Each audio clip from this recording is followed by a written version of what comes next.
Hello again, everyone. This is Professor Vedler, and this is lecture number 16 for History 231, which is Ancient Mediterranean World. And our lecture today is going to be number 16, the fall of the Roman Republic, and a little bit about the rise of the Parthian Empire here. So let's go ahead and get started. The first thing to remember, we left off last time with the Roman Republic suffering, well, some rather severe growing pains and some serious problems that were built not on failure but success. And this is an important thing to keep reminding everyone of and remembering, is that the Roman Republic had problems not because they lost, not because they were failing, but because they were succeeding. They were expanding so fast, and so much wealth and power was flowing into Rome that it was exacerbating all sorts of social problems, and those problems began to get out of control. And as a result of this, the Romans began to try and solve these problems by making some really crucial mistakes. And the biggest single mistake they made, the mistake that history teaches us you must never make, and it's a really serious mistake, is they started ignoring their own rules. They started ignoring their own laws, particularly and most importantly, their law about term limits, their law about saying, okay, you cannot be a consul more than once without taking a year off, and you got to take a year off and then you can come back again. Well, pretty soon they're just ignoring that. In fact, the whole idea of having the military be under the control of only specific people in the Republic was pretty much ignored by this time. Things were really starting to come apart. And the irony is this is because of their success, particularly following the Punic Wars. So in a very twisted, sad sort of way, the failure of the Roman Republic may actually be traced to our friend Hannibal, who of course lost the Second Punic War to the Roman Republic, but set this whole thing into motion with the Romans expanding and being successful. So the Romans are going to start taking over, well, everything in sight. And of course what this means is it elevates the importance of the military, and it also means lots of unintended consequences. Lots and lots of wealth is going to start flowing into Italy, into Rome, and the question of where that wealth goes becomes crucial, because it tended to go into the hands of the patricians, of the wealthy class, and not a lot of it wound up in the hands of the plebeians, the guys who were actually doing the fighting and the dying for Rome's wars. And this was causing lots of problems, because that means Rome was not taking care of its veterans. The veterans were not getting anything they got out, and the patricians, the wealthy folks, started basically taking everything they could get their hands on, including small farms from plebeians. And this meant the plebeians had nowhere to go but the city. They get to the city, and the next thing you know, they get together with each other and they start to make trouble. And this is a really dangerous situation that the Romans are in. Now, they were aware of this. They were not stupid. They were perfectly aware of this problem, and so reformers began to appear. Remember, we talked about the Gracchi brothers, we talked about Marius, we talked about these various and sundry people who tried to solve this problem, but it was not getting solved. And the big problem was, again, not following the rules, and the second really dangerous problem, and the problem we have to be very careful about today, was violence. Violence began to infect the Roman political system. So if you don't like that consul, you and your buddies get together, you go and kill his followers. And this meant rioting started to break out in Rome, political rioting, and that political rioting was getting completely out of control. So basically what you have is a breakdown in law and order, a breakdown in the Republic, and they were not able to fix it. They were not able to get it under control. They were not able to control the violence. And into this picture, some really powerful strongmen start to emerge. And there are three of them that we've already mentioned. I'm going to talk about them today. The first one is a fellow named Pompey, called Pompey the Great, Pompey Magnus. He was not a very modest man, and a brilliant general, and this sort of thing. So he starts emerging, and he has basically his own army. A fellow named Crassus, also a very wealthy and thoroughly unscrupulous fellow. Crassus begins to make his move, and he, of course, is also gathering his own personal army. And the third fellow, of course, is Julius Caesar. And all three of these guys at first work together. They work together, they each further each other's interests. But keep this in mind about ambitious people, and this is true all the time. Ambitious people have a habit of eventually getting into conflict with each other. This is almost inevitable. If you don't have a system in place to keep that conflict from getting out of control, you can have a serious problem. So these three guys they started cooperating with each other, but eventually they're going to become enemies. They're going to become enemies of one another here. So what you find is this really serious problem growing here. All right, and what happens over time is these guys begin to drift apart here, and the connections between the two of them begin to fray. All right, they begin to fray. So, for example, in 54 BC, Pompey's wife Julia dies in childbirth. Now, this is a very tragic sort of story because Pompey and Julia were genuinely in love. Julia was, of course, a relative of Julius Caesar, you'll recall. She had been married to Pompey in a political marriage, but it was really quite sweet. The two of them were genuinely in love. All right, I'm not sure how you could love a guy who is a butcher like Pompey, but she did. So that's that. Well, she dies in childbirth, and this is something that happens. Okay, childbirth is serious stuff, and all you ladies out there, if you have children, you need to treat it like an Olympic event. You need to be in really good shape, really good health if you're going to have a child, if you're going to have a baby, because it's incredibly physically hard to do. All right, and of course, if you are a guy, keep in mind you are responsible for what happens. If you're going to be a father, if you are going to get a lady pregnant, you stick with her the whole way, and that means you do everything you can to help her when she's pregnant. This is just what decent guys do, all right? And so old Pompey's wife, Julia, unfortunately dies in childbirth, and so she dies, and that severs his connection to Julius Caesar, as well as being a rather significant personal blow for this guy here. Meanwhile, Caesar himself is up in the north, and he's enjoying continued military success. All right, he even got over to Britain in 55 and 54 BC. He does not manage to conquer Britain, but he did get over there, and they kicked him out of Britain. But he was able to make his case that he was a great man, and of course the Romans loved great military leaders. So his reports home to Rome were, yes, everything's going really great, I'm conquering, it's really wonderful, blah-bitty-blah-bitty-blah. All right, and this is what's happening. So we have our friend Pompey, and Pompey, of course, is in charge of Spain, where, by the way, they're still fighting. The Spaniards have yet to be fully conquered by the Romans. So Pompey's fighting in Spain with his legions. Caesar is fighting in the north with his legions. All right, and that leaves us with Crassus. Now, what is old Crassus going to do? Well, if you're going to play this kind of game, Crassus knows you have to have military success. That's what the Romans like, it's what the Romans respect, and that's what he needs. He needs to win some battles to make his name politically.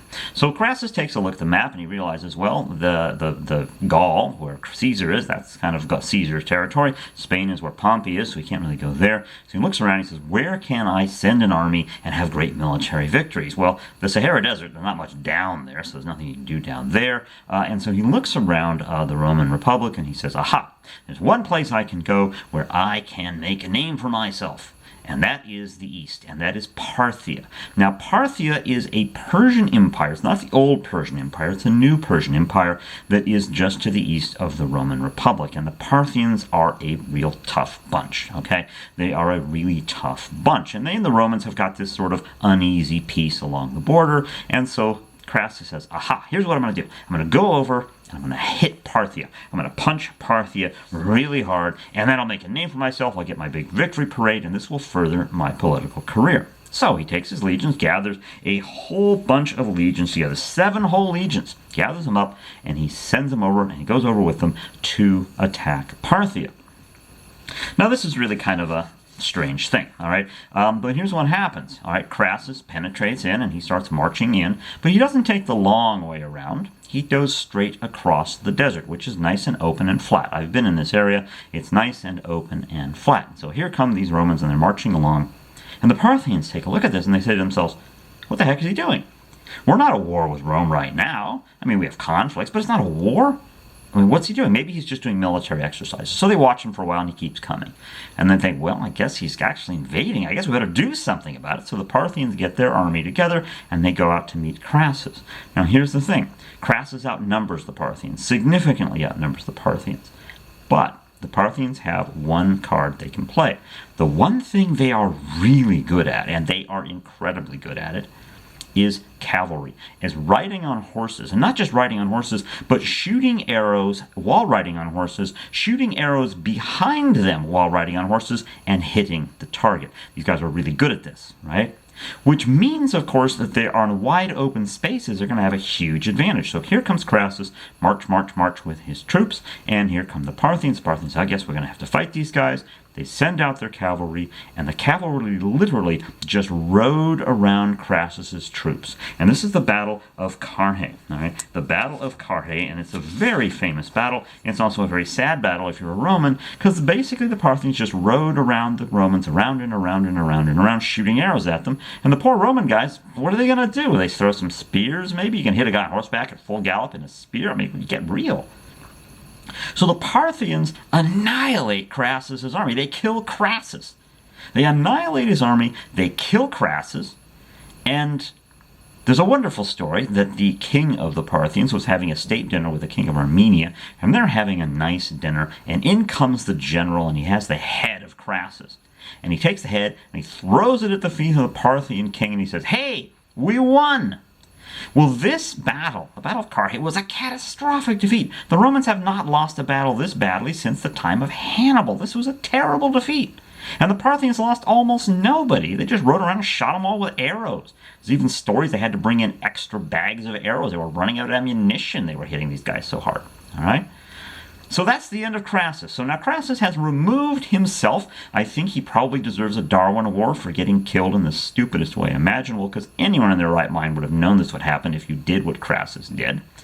But anyway, he's out of the picture. So now we are down to two guys, two major power players here, two major power players for the Roman Republic here, and that is Caesar and Pompey. And so these two guys are now going to start getting into conflict.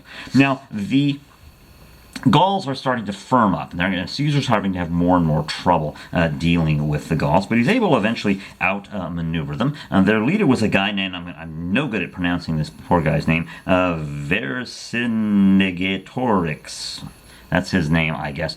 You can look it up. He is this Gaulish guy, and he's been giving Caesar lots and lots of trouble. But ultimately, Caesar's able to outmaneuver him and capture him, kill him, haul him in to Rome, march him through a victory parade, and then execute him, and that was the end of that. So slowly but surely, the Gauls are coming under Roman control here. They're coming under Roman control. All right? And the Romans, remember, are expanding and doing very, very well. But there are unintended consequences to all of this. Unintended consequences. So what I'd like to do now is talk a little bit about Parthia.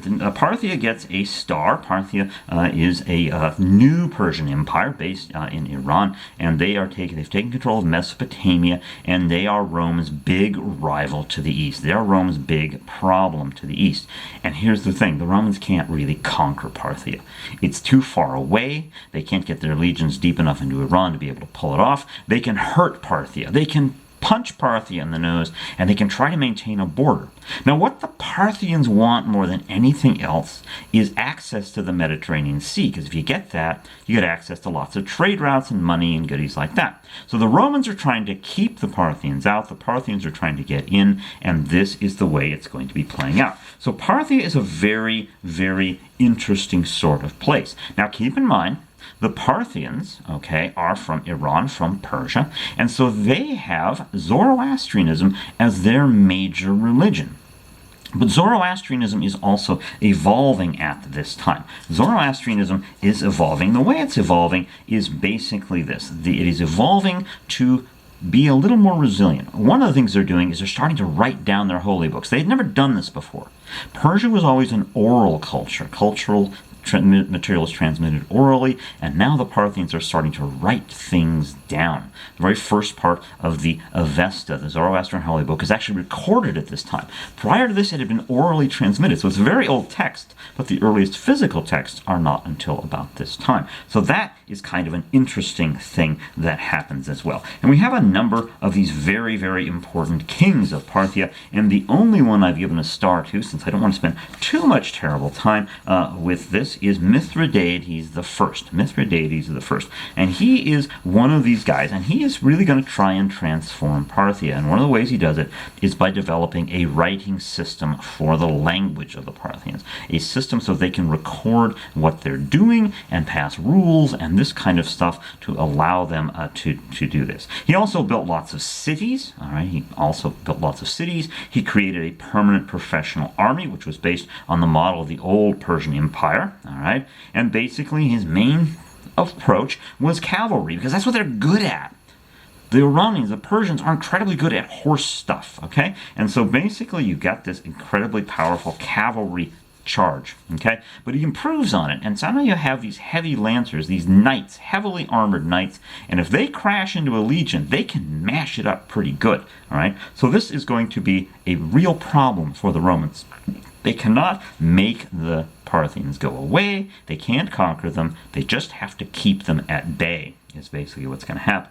And of course, Mithridates captures areas to the east. He does all sorts of other things here. All right, all sorts of other things here. All right, and so that's all Mithridates the first. There is a Mithridates of the second, and he has to deal with this as well. But there's one other point I want to make here.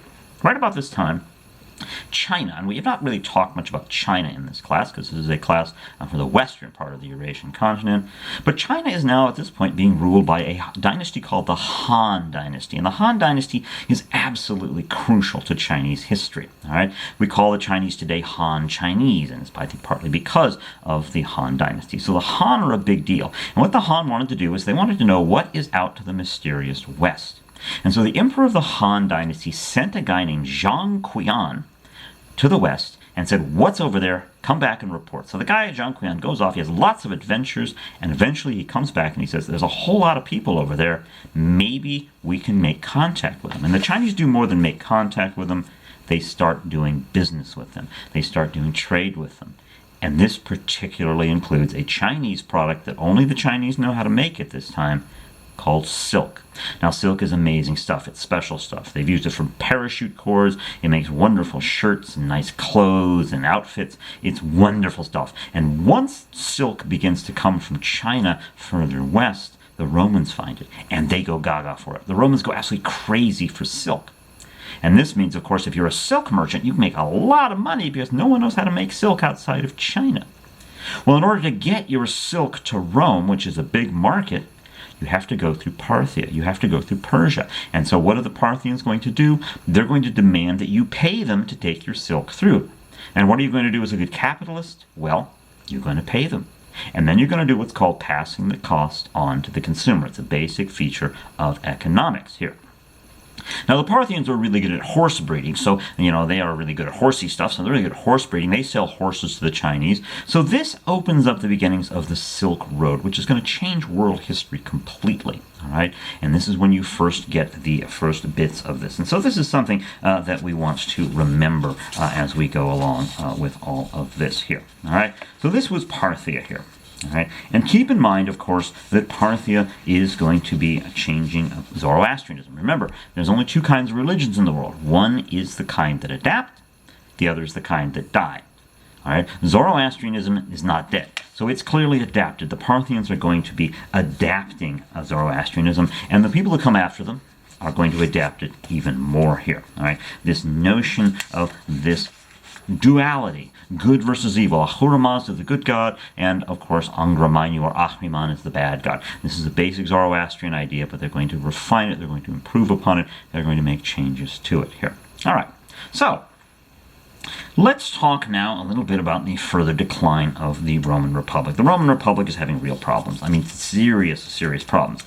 Caesar and Pompey are the two guys with power, all right? They're the two guys with the armies, they're the two guys with the power, and they're maneuvering against each other as time goes by here. Each of them needs to keep command of his troops in order to continue to play this game, and they both know it, all right? They both know it. So basically, the army of Rome is now the personal army of either Caesar or Pompey. This, by the way, is a very bad situation. You do not want armies personally under the control of powerful people. All right, you want armies under the control of the state that the powerful people work for. This is the theory in the United States. If you are president of the United States, you are in charge of the army. However, that does not mean it's your army. Donald Trump does not own the U.S. Army. Bill Clinton did not own the U.S. Army. Barack Obama, George W. Bush, they are commander-in-chief, but they don't own the army. Now, Caesar and Pompey own their own armies. And these are powerful armies. And this is going to be a serious, serious problem for the Romans. A very serious problem. And if you want to find out how serious it is, you need to stay tuned and pick up on the next lecture.